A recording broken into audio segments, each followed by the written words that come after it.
साल 2001 में रिलीज हुई फिल्म गदर एक प्रेम कथा उस समय की बहुचर्चित फिल्मों में से एक थी। फिल्म में सन्नी देओल और अमीषा पटेल मुख्य भूमिका में थे। गदर में भारत पाकिस्तान बंटवारे के समय की एक प्रेम कहानी को दर्शाया गया था। जब यह फिल्म सिनेमा घरों में रिलीज हुई तो इसने कई रिकॉर्ड बनाए। इस फिल्म ने उस समय 10 करोड़ टिकट बेचने का विश्व रिकॉर्ड बनाया था। फिल्म गदर भारत में सबसे ज़्यादा देखी जाने वाली फिल्मों में से एक है और फिल्म 2001 की ब्लॉकबस्टर फिल्म भी थी। अब उसी फिल्म का दूसरा पार्ट 22 सालों बाद सिनेमाघरों में दस्तक दे चुका है। लेकिन क्या आप जानते हैं गदर एक प्रेम कथा एक सिपाही की रियल लव स्टोरी पर आधारित है? यदि नहीं तो आइए जानते हैं इस कहानी के बारे में। 15 अगस्त 1947 को देश आज़ाद हो चुका था।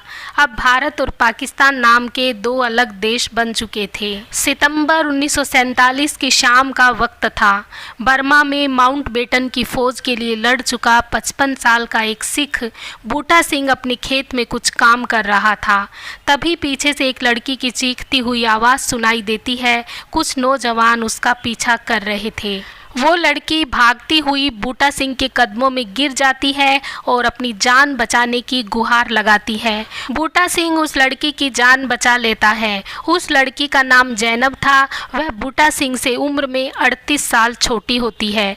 जैनब राजस्थान के एक छोटे किसान की बेटी थी।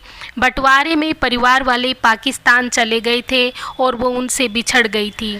बूटा सिंह और जैनब एक दूसरे से प्रेम करने लगे। 1948 की शरद ऋतु में आखिरकार बूटा सिंह और जैनब की शादी हो गई। कुछ ही समय के बाद बूटा सिंह को एक और खुशी मिली। जैनब ने बूटा सिंह की बेटी को जन्म दिया। अब बूटा सिंह की वीरान जिंदगी में मानो सब कुछ था। लेकिन ये खुशी ज़्यादा देर तक रहने वाली नहीं थी, क्योंकि दुखों का एक लंबा दौर अब शुरू होने वाला था। बूटा सिंह ने अपनी बेटी का नाम तनवीर रखा, लेकिन बूटा सिंह की जायदाद पर नज़र गड़ाए बैठे उनके भतीजों को ये बात कहाँ आसानी थी कि उसका कोई वारिस आ जाए और वे बेचारे उसकी जायदाद से बेदखल हो जाए। फिर क्या था, जैनब की खबर रिफ्यूजी कैंप में दे दी गई। जैसे ही जैनब की खबर अधिकारियों को लगी, वे बूटा सिंह के घर आ दमके। काफ़ी मिन्नतों के बाद भी अधिकारी नहीं माने और जैनब को रिफ्यूजी कैंप ले गए। जैनब करीब 6 महीने रिफ्यूजी कैंप में रही। इसी बीच पाकिस्तान में जैनब के परिवार वालों का पता चल गया और इस तरह जैनब पाकिस्तान भेज दी गई। पाकिस्तान जाने से पहले आखिरी बार जैनब और बूटा सिंह एक दूसरे के गले लगे। जैनब ने रोते हुए वादा किया कि वो जल्द से जल्द उससे और अपनी बेटी से मिलने आएगी। इधर पाकिस्तान जाने की कोशिश में बूटा सिंह भी दिल्ली के चक्कर काटता रहा, लेकिन कोई नतीजा नहीं निकला। अधिकारियों की बेरुखी से परेशान बूटा सिंह ने अपने केश कटवा लिए। धर्म परिवर्तन कर उसने अपना नाम जमील अहमद रख लिया।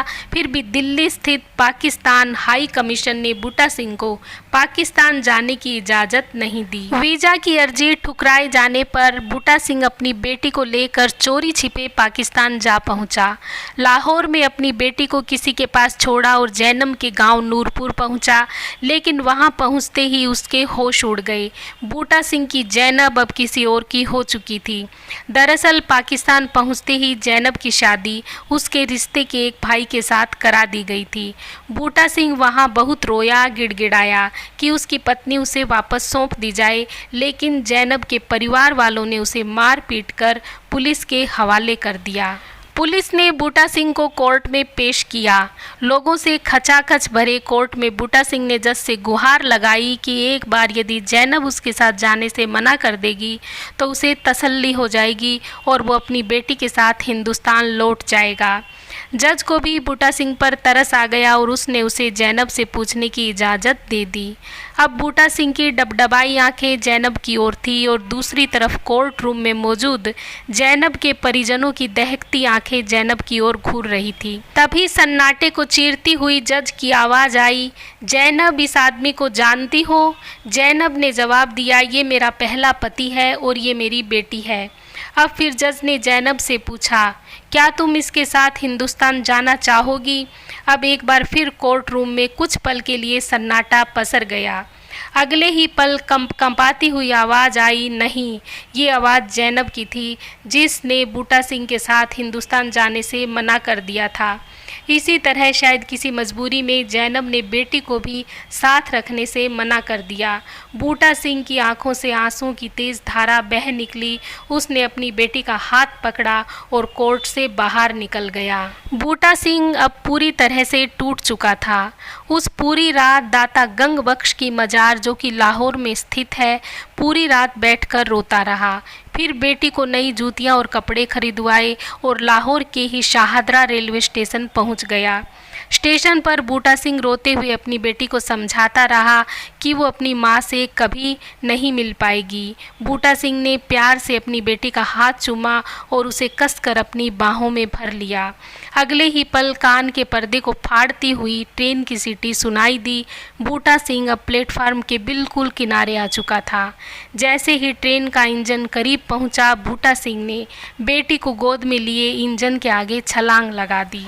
इंजन की दहाड़ में बूटा सिंह की चीख दब गई। कुछ सेकंड में ही उसके चिथड़े उड़ चुके थे, लेकिन कुदरत का करिश्मा देखिए कि उसकी बेटी को एक खरोंच तक नहीं आई और वो जिंदा बच गई।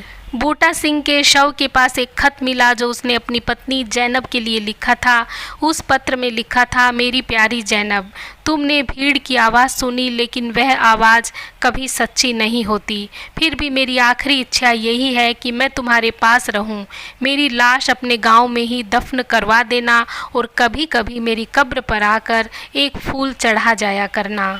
बूटा सिंह की आत्महत्या और उसके खत की जानकारी जब अखबारों की सुर्खियां बनी तो उसने धर्म के नाम पर अंधे हुए लोगों को अंदर तक झकझोर दिया। धर्म के नाम पर धधक रहे समाज को बूटा सिंह की कुर्बानी ने थोड़ी ठंडक दी, लेकिन ये बूटा सिंह की आखिरी इच्छा को पूरा करने के लिए काफ़ी ही था। 22 फरवरी 1957 का दिन था। कुछ नौजवान बूटा सिंह के शव को लेकर जैनब के गांव नूरपुर में घुसे, लेकिन लाख कोशिशों के बावजूद जैनब के दूसरे पति ने बूटा सिंह की लाश को गांव में दफनाने नहीं दिया। निराश नवयुवक बूटा सिंह की लाश को लेकर लाहौर लौट आए और वहीं उसे मियां साहिब कब्रिस्तान में दफन कर दिया गया और उसकी कब्र को फूलों के ढेर से सजा दिया। लेकिन इसकी खबर जब जैनब के दूसरे पति को लगी तो वो अपने आदमियों के साथ वहां भी आ दमका और बूटा सिंह की कब्र को खुदवा दिया। लेकिन बूटा सिंह की मोहब्बत मजहब की दीवारों से कहीं ऊंची थी, लिहाजा लाहौर के नवयुवकों ने फिर से बूटा सिंह को वहीं दफन कर दिया और अब की बार उसकी मजार को फूलों के और बड़े ढेर से सजाया गया। बूटा सिंह की बेटी सुल्ताना को बाद में लाहौर हाई कोर्ट की बैरिस्टर राबिया सुल्ताना ने गोद ले लिया। उसकी शादी लीबिया में एक इंजीनियर से हो गई, जिससे सुल्ताना को 3 बच्चे हुए। सिनेमा की तरह लाइफ में हमेशा हैप्पी एंडिंग नहीं होती। गदर एक प्रेम कथा में तारा सिंह को उसकी सकीना तो मिल गई, लेकिन असल ज़िंदगी में बूटा सिंह को उसकी जैनब नहीं मिली और ना ही गदर के अशरफ अली अमरीश पुरी की तरह जैनब के घर वालों का कलेजा पसीजा। तारा सिंह तो सकीना को लेकर खुशी खुशी हिंदुस्तान आ गया, लेकिन बूटा सिंह की ज़िंदगी का लाहौर में दुखद अंत हुआ। बूटा सिंह की प्रेम कहानी को शायद श्री फरहाद, हीर रांझा, रोमियो जूलियट, सोनी महिवाल जैसी लोकप्रियता नहीं मिली, लेकिन उस दौर के युवाओं ने बूटा सिंह को शहीद मोहब्बत का नाम दिया। बूटा सिंह पर 2001 में डायरेक्टर अनिल शर्मा ने गदर एक प्रेम कथा बनाई, जो कि सुपर डुपर हिट रही। उससे पहले 1999 में शहीद मोहब्बत नाम से एक पंजाबी फिल्म भी बनी, जिसमें गुरदास मान और दिव्या दत्ता मुख्य किरदार में थे। इस फिल्म को राष्ट्रीय अवार्ड भी मिला था। इसके अलावा इशरत रहमानी ने इस पर मोहब्बत नाम से एक नोवेल भी लिखी है।